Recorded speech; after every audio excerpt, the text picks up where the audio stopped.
Welcome back to We Want Picks. I'm Artem MMA. I'm going to be talking about Contender Series 2023, week number 8. Now, I'm coming off an undefeated week. Last week, we went 4-0-1. There is a little bit of an asterisk there because there is that draw in the middle. But overall, it was still an unbeaten card. I went 4-0-1 with a pretty big underdog in there. It's not like I just picked every single favorite. I did have a pretty big dog in there, but I didn't know that Daniel James Allen was going to be a big underdog because, as I said before, I don't have odds at all when I am doing down these breakdowns.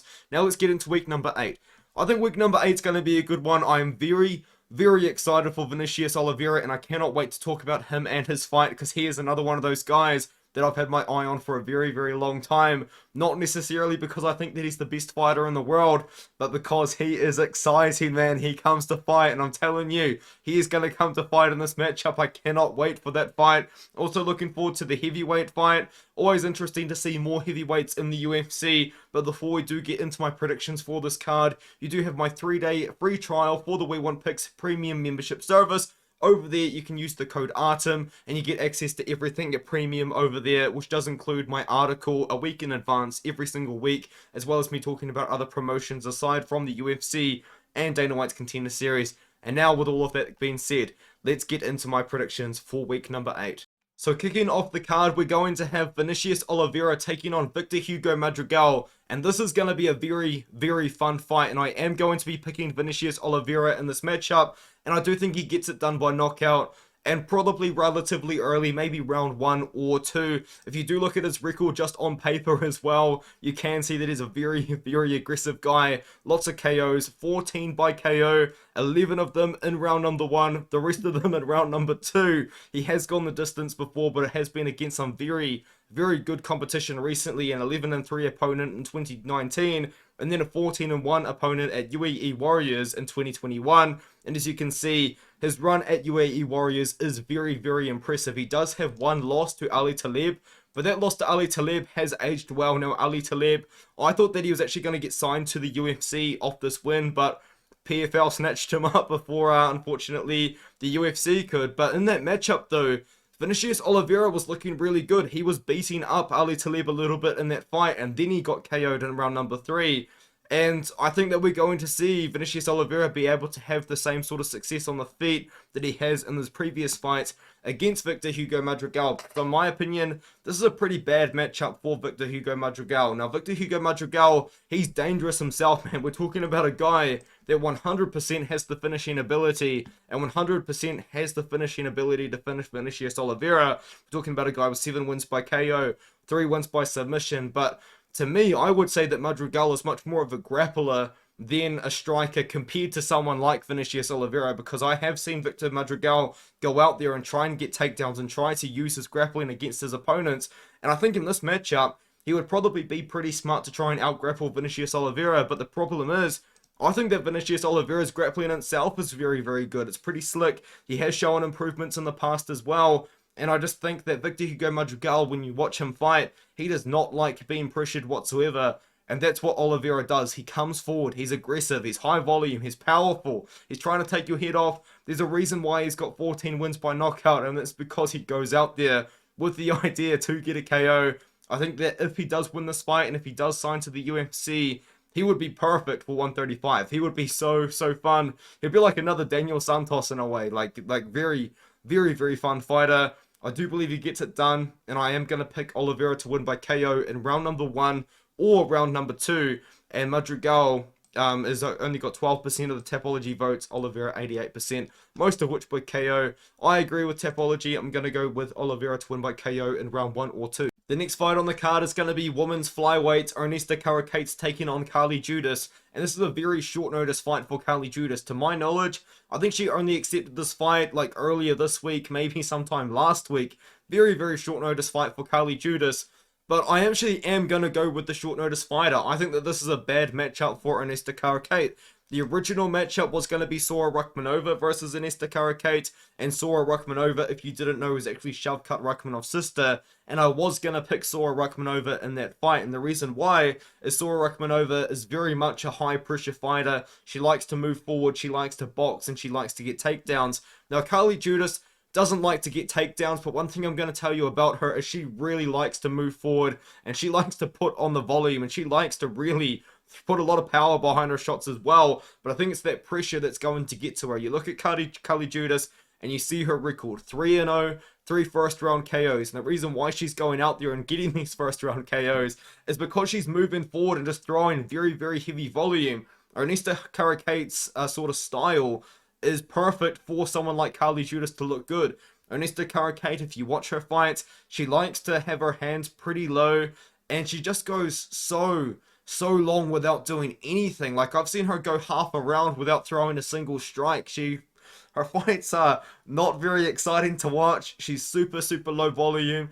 Defensively, in my opinion, she's not even that great. Now, she does have a kickboxing background and also a professional boxing background, but like, she just, honestly, she's not that great defensively, and she just does absolutely nothing when the fight is on the feet as well. I don't necessarily understand Ernesta Kareckaite's sort of style and how it has managed to work for her for so long. But the problem is, yes, there are red flags to Carli Judice. 3-0, 3 first-round KOs at 125, and the level of competition is pretty poor. Now, at least Kareckaite has fought some girls with some pretty good records. Now, Latina Blot was like almost 40 years old though, so even then it wasn't that good of an opponent. But Blot was trying to take her down, and she was getting her down very easily. I don't know much about Carli Judice's wrestling game, but one thing I'm going to say, she is a good striker. She's a very good striker moving forward. She puts on a lot of pace. She actually does look like a very technical, capable fighter with good technique and power, and she mixes it up well. Very much a good boxer. I've seen her throw 1-1-2s pretty often and knock out girls with a lot of head kicks as well. She loves to throw the head kick, but at the end of the day, it's a stylistic sort of thing for me. And I am just going to go with the girl that I know I can trust to be aggressive, to go out there and actually try and win the fight. Whereas in the past, I've just seen Ernesta Kareckaite do absolutely nothing whatsoever, and I just can't really trust that too much. This is a bit of a risky pick, very low confidence pick, but I am going to go with Carli Judice here, the very young fighter, the girl on short notice with not a lot of experience. I think, unfortunately for her, this could be a situation where she goes out there and beats Ernesta Kareckaite, and Dana White just says, sorry, but I want to see you with more experience. And you're kind of like, why would you bring her on the Contender Series in the first place? But it is what it is. I think Carli Judice goes out here. I actually am going to go with Judice to win by decision. But if Judice goes out there and gets a KO over Kareckaite, I wouldn't be super surprised as well. I just trust the girl that's going to move forward, pressure forward, and through the volume. Give me Judice to win by decision. A KO would not surprise me though.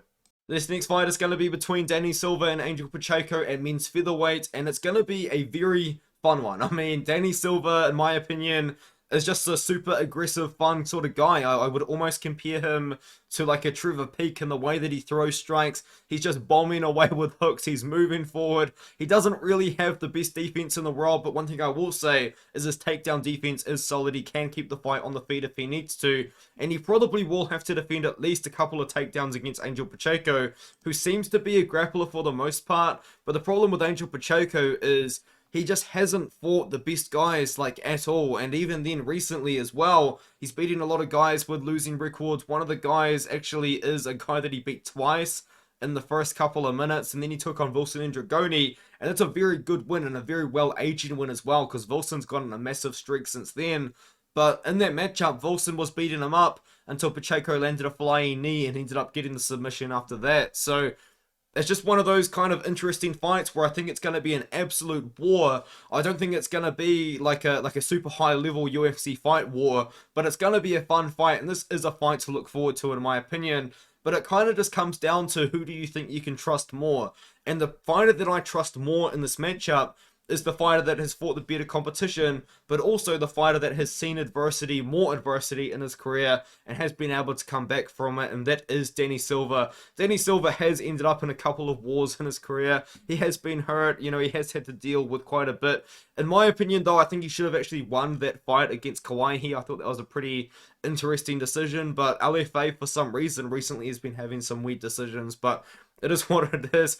He bounced back with a 4-1 win, whereas Angel Pacheco, as I said, man, just his wins, you know, and the tape as well, there's not too much on it, and then even in what you watch, It's not super impressive. It kind of just comes down to who I can trust more. Danny Silva is one of Cub Swanson's guys, and that's probably why he got the opportunity there. As for Angel Pacheco, I think the opportunity came because he beat Wilson and Dragoni for sure, and Wilson and Dragoni is a guy that I think is very close to potentially getting an opportunity in the UFC at this point. But I'm going to go with Danny Silva here. I'm going to go with Danny Silva. I think it's going to be like a late finish. I think Angel Pacheco could look very good in round number 1. But I think Danny Silva is going to have the ability to come back from a very hard round number 1. Potentially a hard round number 2.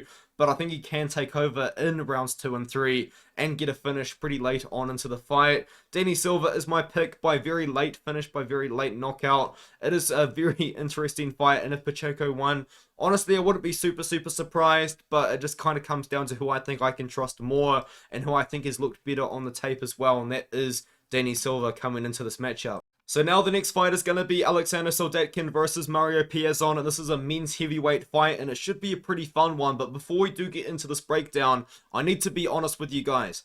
I could not find tape on Mario Piazzon whatsoever. All of his fights have been under this sort of promotion here in Demo Fight, and I don't think that they know what a camera is, so they don't upload videos of their events, they don't live stream their events.